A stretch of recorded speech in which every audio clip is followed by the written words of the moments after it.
नमस्कार, न्यूज़आवर के खास कार्यक्रम में आपका स्वागत है। मैं हूं देवेंद्र कुशवाहा। मध्य प्रदेश के पंचायत एवं ग्रामीण विकास मंत्री प्रहलाद सिंह पटेल ने हाल ही में राजगढ़ की एक जनसभा में कहा कि लोगों को सरकार से भीख मांगने की आदत हो गई है। उन्होंने सुझाव दिया कि समाज को मजबूत बनाने के लिए लोगों को देने की मानसिकता विकसित करनी चाहिए। उनके इस बयान पर विपक्ष ने कड़ी प्रतिक्रिया व्यक्त की है। प्रदेश कांग्रेस अध्यक्ष जीतू पटवारी ने कहा है कि बीजेपी का अहंकार अब जनता को भिखारी कह रहा है, जो दुख में डूबे लोगों की उम्मीद और आंसुओं का अपमान है। आज इसी मुद्दे पर करेंगे चर्चा, तो आइए शुरू करते हैं। मध्य प्रदेश के पंचायत एवं ग्रामीण विकास मंत्री प्रहलाद पटेल ने शनिवार को जनता के मांग पत्रों को ही भीख करार दे दिया। उन्होंने कहा कि अब तो लोगों को सरकार से भीख मांगने की आदत पड़ गई है।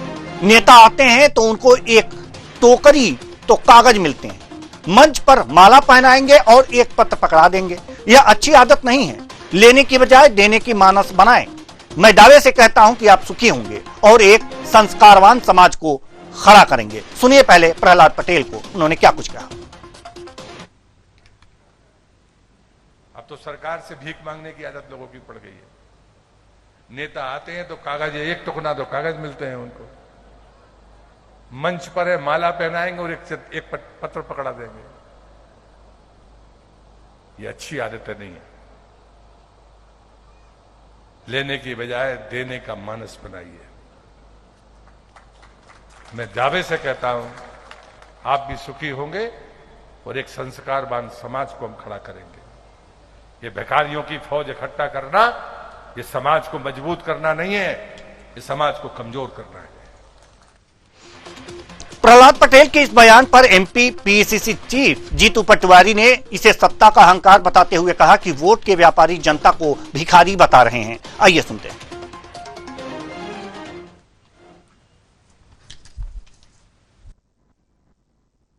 आदरणीय देश के प्रधान सेवक, देश के प्रधानमंत्री नरेंद्र मोदी जी, आदरणीय जेपी नड्डा जी, आदरणीय मुख्यमंत्री जी मोहन यादव साहब और आदरणीय भारतीय जनता पार्टी के प्रदेश अध्यक्ष जी, एक मंत्री ने जनता को कहा कि आप भिखमंगे हो। प्रहलाद पटेल जी ने वक्तव्य दिया और ये कहा कि जनता भीख मांगती है। जनता अपने हकों की लड़ाई अगर सरकार से नहीं लड़े, मंत्रियों से नहीं लड़े, जनप्रतिनिधियों से नहीं लड़े, अपनी समस्याओं को लेकर जनता सरकार के नुमाइंदों के पास नहीं जाए, जनप्रतिनिधियों के पास नहीं जाए, तो किसके पास जाए। और जब जनता से आप वोट मांगते हो, झोली फैला फैला के वो भीख है या जनता अपना अधिकार मांगती है वो भीख है। मैं मानता हूं कि भारतीय जनता पार्टी पूरी मध्य प्रदेश इकाई, उसने मध्य प्रदेश की जनता को कहा कि आप भिखारी हो क्योंकि आप आपका हक मांग रहे हो। तो अभी आपने सुना कि जीतू पटवारी जी ने क्या कुछ कहा कि अगर झोली फैला फैला करके वोट मांगते हो तो आप भिखारी हो, या पत्र लेकर जो लोग आपके पास जा रहे हैं वो भिखारी हैं। ये लोग पत्र लेकर, अपनी जन शिकायतें लेकर, समस्याएं लेकर आपके पास ना जाएं तो कहां जाएं। आज इसी मुद्दे पर हम चर्चा करेंगे। हमारे साथ जो मेहमान जुड़े हुए हैं, आनंद जैन, कासलीवाल जी, प्रवक्ता कांग्रेस, बहुत बहुत स्वागत है आपका हमारे इस कार्यक्रम में। एल द्विवेदी जी, वरिष्ठ पत्रकार, आपका भी बहुत बहुत स्वागत है हमारे इस कार्यक्रम में। चूंकि हमारे पास कांग्रेस के प्रवक्ता ही हैं तो आज शुरुआत आपसे ना करके, मतलब पार्टी के प्रवक्ताओं से शुरुआत ना करके अपने वरिष्ठ पत्रकार महोदय से ही शुरुआत करना चाहेंगे। एल द्विवेदी जी, सवाल यहां पर यह है कि जो जीतू पटवारी जी ने कहा है कि जनता इनके पास ना जाए अपने पत्र लेकर, अपने शिकायत लेकर, तो किनके पास जाए। अगर पत्र लेकर के इनके पास जाती है तो क्या वो भिखारी है, और आप जब झोली फैला फैला करके वोट मांगते हो तो क्या वो क्या है। जी, क्या कहेंगे इस बयान पर आप।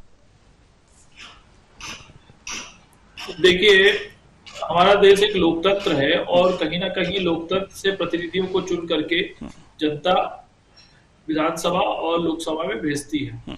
निश्चित तौर पर जनता का यह अधिकार है कि वह कहीं ना कहीं जो उनके जनप्रतिनिधि है उनको मूलभूत सुविधाओं को लेकर के, या जो अन्य उनकी सुविधाएं, क्षेत्रीय समस्याएं हैं, उनको कहीं ना कहीं जनप्रतिनिधियों के पास भेजे, या उन मुद्दों को वह विधानसभा में उठाने के लिए उनके पास ज्ञापन दे या शिकायत पत्र दे।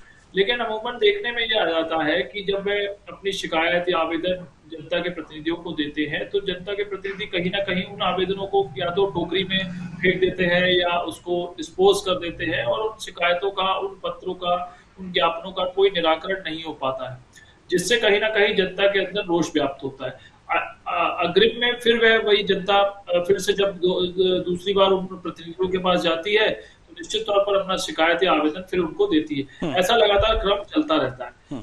लेकिन जो ये वक्तव्य आया है, ये बड़ा ही चिंताजनक वक्तव्य है कि जब जनता अगर किसी अपने प्रतिनिधि को अगर ज्ञापन नहीं देती है, शिकायत नहीं देती है, तो उनकी क्षेत्रीय समस्याओं का समाधान कैसे होगा, उनकी क्षेत्रीय समस्याओं का निराकरण कैसे होगा? उसके लिए तो कहीं ना कहीं उनको आवेदन, शिकायत या ज्ञापन जो है वह अपने प्रतिनिधियों को देना पड़ेगा, चाहे वह वहां के जिलाधीश हो, चाहे वह नेता हो, चाहे विधायक हो, चाहे प्रतिनिधि हो, चाहे सांसद हो, चाहे पार्षद हो। तो जनता तो सर्वोपरि है, क्योंकि जनता ने ही आपको चुन करके वहां पर उस गद्दी पे बैठाया, उस सिंहासन पे आपको बैठाया है। और निश्चित तौर पर जनता का समस्याओं का समाधान करने के लिए, निराकरण करने के लिए आपको वहां पर चुना गया है। लेकिन जब इस प्रकार का वक्तव्य सामने आता है तो ये बड़ा ही चिंताजनक हो जाता है, क्योंकि जब लोग ऐसा कहते हैं कि अगर आप जनता से आपको फूलमाला पकड़ाकर कोई एक शिकायत दे देता है, कोई ज्ञापन दे देता है, तो आप उस प्रकार से भिखारी हो। तो ये तो बड़ा ही चिंताजनक विषय है, क्योंकि अगर इस प्रकार से अगर जनता अपनी समस्याओं को प्रतिनिधि के सामने नहीं रखेगी तो वह कहां पर जाएगी? जी बिल्कुल बिल्कुल बिल्कुल सही बात आपने कही है। आनंद जैन कासलीवाल जी, प्रवक्ता कांग्रेस, हम आपके पास आना चाहते हैं। एक तरह से जी नमस्कार। एक तरह से बीजेपी के इस मंत्री जी ने कांग्रेस को बैठे बिठाए एक मुद्दा बहुत बढ़िया दे दिया है। वास्तव में अगर इसको कांग्रेस अगर भुनाना चाहे तो अच्छी तरह से भुना सकती है, लेकिन सवाल यहां पर यह है कि वो तभी भुनाएगी जब कांग्रेस के नेता भी अपने आप को संयमित रखें। तो क्या लगता है कि इस मामले को और कांग्रेस आगे बढ़ाएगी, जनता के बीच ले जाएगी? नहीं, ये तो उनका वक्तव्य जनता के बीच जा चुका है, पहुंच चुका है। और इस बदहाली के लिए अगर कोई जिम्मेदार है, भारतीय जनता पार्टी है कि 23 साल में अगर जनता को लाइन में लग के अपने हक के लिए लड़ना पड़ रहा है या नेताओं को आज भी पत्र देने पड़ रहे हैं, तो इसमें दो चीज स्पष्ट है कि ना तो विधायक मिलते हैं, ना पार्षद मिलते हैं, ना सांसद मिलते हैं पब्लिक से। और पब्लिक अगर जाके हाथ मिला के अपना लेटर देती है तो वो अपने हक की बात करने के लिए कर रही है ना। तो ये इस बदहाली के लिए अगर कोई जिम्मेदार है तो एकमात्र भारतीय जनता पार्टी है। अब सवाल क्या है, भारतीय जनता पार्टी ने जो वादे किए वो उनके गले की घंटी बन गए, अब वो पूरा कर नहीं पा रहे। तो प्रहलाद पटेल जी का जो फ्रस्ट्रेशन है, वो बोलना कुछ थे, बोल कुछ और गए। तो ये जो फ्रस्ट्रेशन है उनका पार्टी के इंटरनल भारतीय जनता पार्टी का, ये उभर के आया है कि हर आदमी आता है वो दे जाता है। तो घोषणाएं भी तो आपने ही की लोगों को, वोट भी तो आपने ही दिए। और अगर आप जनता से सारों से नहीं मिलेंगे तो पब्लिक तो जहां मिलेंगे आपको लेटर भी देगी, बात भी करेगी, रोकेगी भी, तो वो तो उनका हक है। पर इसको बदहाली के लिए अगर कोई जिम्मेदार है तो वो एकमात्र भारतीय जनता पार्टी, क्योंकि अगर वो युवाओं को रोजगार उपलब्ध कराती, महिलाओं को स्वावलंबी बनाती, इंडस्ट्रियों को स्वावलंबी बनाती, किसानों को अगर खाद, दवाई, बीज उपलब्ध अगर समय पे कराती, तो सब्सिडी का समय पे टाइम पे देती, तो क्यों आदमी किसी के पास मांगने जाएगा जब आकर आप कर रहे हो? तो इसमें तीन बातें स्पष्ट है कि आपने जो कमिटमेंट किया वो झूठा है, आप पूरा नहीं कर पा रहे हैं, आप लोगों से संपर्क में नहीं है, या तीसरा आपकी सरकार आपकी नहीं सुन रही है। ये तीन लाइन बहुत स्पष्ट है इस मामले में। और ये जनता का मुद्दा, ये तो जनता तय करेगी। कांग्रेस ने, जीतू पटवारी जी ने, उमंग सिंघार जी ने और हम प्रवक्ता लोग जो है वो भारतीय जनता पार्टी के खिलाफ आवाज सतत आपके माध्यम से उठाते रहते हैं कि आप हमें अच्छा मौका देते हैं बोलने का या सब्जेक्ट पे। तो ये तो जनता का मुद्दा है ही, और ये जनता के बीच अपने आप जाएगा, हमको नहीं कुछ करना है। पेपर दे रहा है मीडिया, आप लोग दे ही रहे हैं, पर हमने हमारा पक्ष रखा, आपने हमको मौका दिया। तो नहीं, बात ये नहीं है, बात ये जनता के बीच तो जा ही रहा है। तो कांग्रेस कहीं ना कहीं इसी खुशफहमी में रह जाती है कि जनता के बीच जा ही रहा है, और कई मुद्दे जो है हाथ से निकल जाते हैं जिसपे कि आप कुछ राजनीतिक लाभ भी प्राप्त कर सकते हैं। सुनने में आया है कि जी कांग्रेस राजनीतिक लाभ के लिए कोई काम नहीं कर रही है, जनसेवा करती है, विचारधारा का फर्क। तो हम लोग जनसेवा कर रहे हैं, लड़ रहे हैं, बातों को उठा रहे हैं। इसको भुनाने की बात नहीं है। आप भुनाना क्या होता है? हम अगर कार्य करेंगे तो जनता हमारे साथ आएगी, अगर उनके मुद्दों पे लड़ेंगे। तो ये भुनाने की बात नहीं, ये सब काम तो भारतीय जनता पार्टी करती है कि हर मुद्दे को भुनाना, उसको कन्वर्ट करना और फिर नहीं कर पाए तो इस तरह के वक्तव्य देना। तो ये भारतीय जनता पार्टी की रणनीति है। नहीं, खबरें ये भी आ रही हैं, बात होती है वो रखेंगे। जी कासलीवाल साहब, खबरें ये भी आ रही हैं कि ये कांग्रेस इस मुद्दे को लेकर के सरकार को घेरने का प्रयास करेगी। नहीं, बिल्कुल करेंगे ना सर। जनता का मुद्दा है तो हम तो हर जनता के मुद्दे पे करते हैं, चाहे किसानों का हो, महिलाओं का, युवाओं का हो। और ये बयान को लेकर तो ये बयान भारतीय जनता पार्टी का ही है ना। बिल्कुल। तो उनके फेल्यूर पे ही है, तो उस फेल्यूर को अगर जनता के बीच लेके जाना है तो ये हमारा कर्तव्य है विपक्ष के नाते, और वो हम पूरा कर्तव्य भी करेंगे। जी एल द्विवेदी जी, हम आपके पास आना चाहेंगे। वास्तव में एक तरह से अगर जो ये देखा जाए कि अगर ये मंत्री जी का बयान, वास्तव में इस मंत्री जी के बयान को कहीं भी उचित नहीं ठहराया जा सकता, क्योंकि अगर आप कोई योजना चला रहे हों, योजनाओं में कोई दिक्कत आ रही हो, तो जनप्रतिनिधि जो हैं, हम जिनको चुन करके भेजे हैं, हम उनके पास शिकायत लेके जाएंगे। कोई अधिकारी ना सुन रहा हो तो ये शिकायत भी हम जनप्रतिनिधि को के पास पहुंचाएंगे। तो इस तरह से जो काम हो रहे हैं उन पर हम लगातार जो है अपने जनप्रतिनिधि से ये बात कहेंगे, और जनप्रतिनिधियों को इसका स्वागत करना चाहिए। ऐसे में ये बात कह करके कितनी बड़ी राजनीतिक भूल की है प्रहलाद पटेल जी ने। निश्चित तौर पर मैंने जैसे पूर्व में आपको बताया कि जनता ही सर्वोपरि है हमारे देश में, क्योंकि जनता ही सरकार का चुनाव करती है और जनता ही अपने प्रतिनिधियों को चुनती है। अब इस प्रकार की चूक करना, मुझे ऐसा लगता है कि जो उनकी उम्र है उसके हिसाब से उनके ये बोल शोभा नहीं देते। और अब हो भी सकता है कि ये उनका अंतिम राजनीति का सफर हो, इसके बाद शायद वो चुनाव ना लड़े। तो हो सकता है कि अपने आप को मीडिया की लाइमलाइट में बनने के लिए अटकल बयान देना, लाइमलाइट में बने रहना, ये सब भी उनका एक हो सकता है, राजनीति का कोई एक हिस्सा हो, ये भी हो सकता है। लेकिन कहीं ना कहीं जनता को भिखारी बोलना ये एक बड़ा ही अशोभनीय बात है, क्योंकि जनता सर्वोपरि होती है। मैंने पूर्व में भी बोला आपको। तो ये बड़ा ही चिंताजनक हो जाता है जब जनता को आप इस प्रकार से संबोधित करते हैं, क्योंकि जनता ने ही आपको चुनाव जिताया है। अगर आपका घमंड या आपकी ये जो महत्वाकांक्षाएं हैं, अगर जनता अगर इसको अपने मन में बैठा लेगी तो हो सकता है आने वाले चुनाव में आपको हार का सामना करना पड़े। तो ये सब बहुत ही मुख्य हो जाता है कि आप जनता को साथ लेकर चले और जो भी जनता की क्षेत्रीय समस्या है उसका निराकरण करें। बिल्कुल, और इसीलिए भी उनको चुना भी गया है।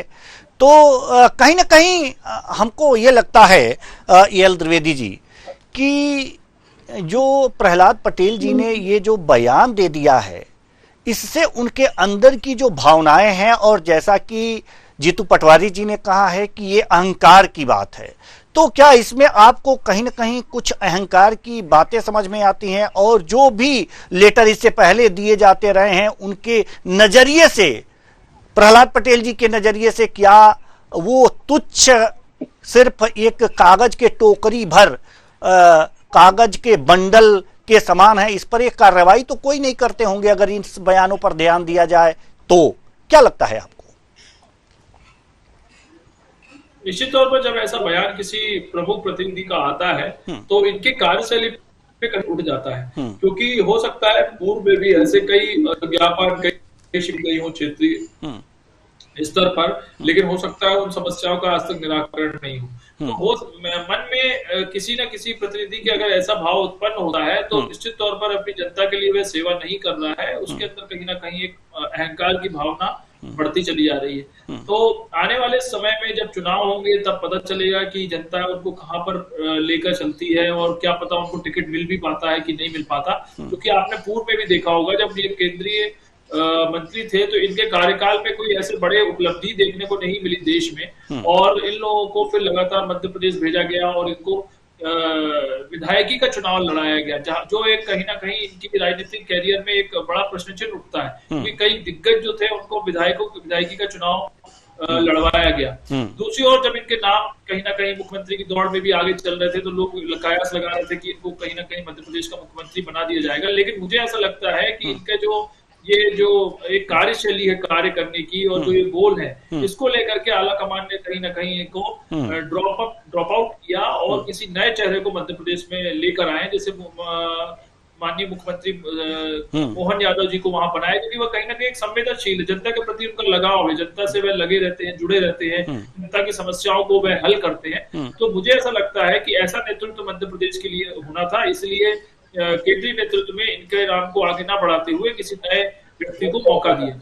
जी, जैसे कि आप बात कह रहे हैं कासलीवाल जी, हम आएंगे आपके पास, थोड़ा एक सवाल और ले लें एल द्विवेदी जी से, उसके बाद आपके पास आते हैं कि जैसा कि आपने ये बताया है कि मुख्यमंत्री के दौड़ में थे और कई लोग दौड़ में थे, मुख्यमंत्री पद के दौड़ में मोहन यादव जी ने बाजी मार ली, जो कि वो दौड़ में नहीं थे अचानक से।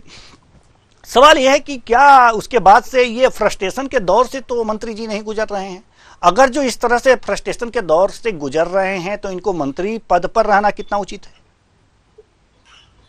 देखिए, निश्चित तौर पर मैंने आपको जैसे पूर्व में कहा, क्योंकि केंद्र से जब ऐसे लोगों को मध्य प्रदेश भेजा गया और चुनाव लड़ाया गया तो ये कहीं ना कहीं एक आला कमान का एक स्पष्ट संकेत था कि आप अगर ज्यादा से ज्यादा जनता के बीच रहिए, जनता से जुड़ा हुआ रहिए, और अगर आपकी लोकप्रियता है तो आप वहां पर चुनाव लड़ेंगे और उसके बाद डिसाइड किया जाएगा कि किस पर आपको किस पद पर रखा जाए। लेकिन चूंकि अब उनको मंत्री भी बनाया गया मध्य प्रदेश सरकार में, तो लगातार आला कमान उनकी जो कार्यशैली है उसको लगातार वॉच कर रहा है, चाहे वो प्रदेश का संगठन हो चाहे राष्ट्रीय संगठन हो। लेकिन जब इस प्रकार के बयान आ जाते हैं तो कहीं ना कहीं आपकी गुड बुक से जो आपके नंबर्स होते हैं वो कहीं ना कहीं, और आला कमान इन सब बातों को बड़ी गंभीरता से लेता है और इन पर चर्चा और मंथन भी होता है। हो सकता है कुछ दिनों में आला कमान राष्ट्रीय संगठन जो है इनको दिल्ली बुला करके इनसे पूछ परख करे या इनसे पूछा जाए कि आपने इस प्रकार का बयान क्यों दिया है।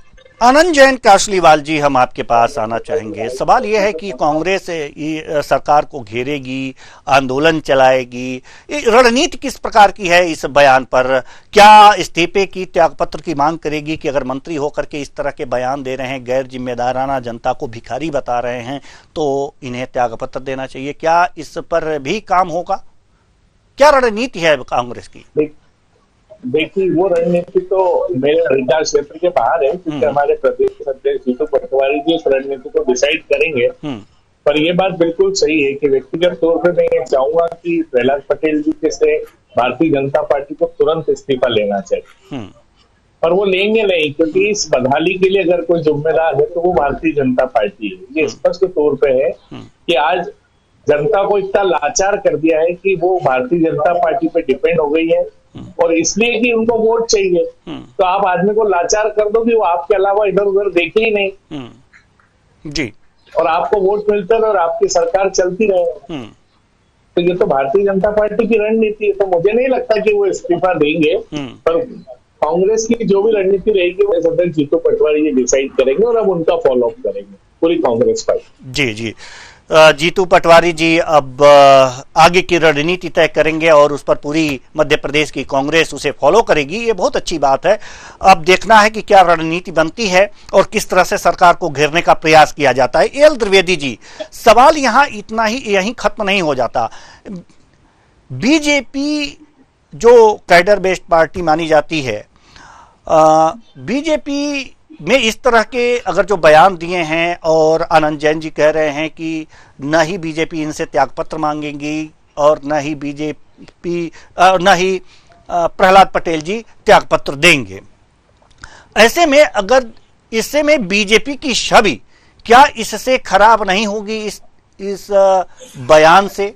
और अगर इस पर बीजेपी प्रहलाद पटेल जी से त्यागपत्र मांग लेती है तो क्या ये मांग सकते हैं कि कुछ भरपाई कर लेगी बीजेपी जो नुकसान राजनीतिक तौर पे इनके बयान से होने वाला है?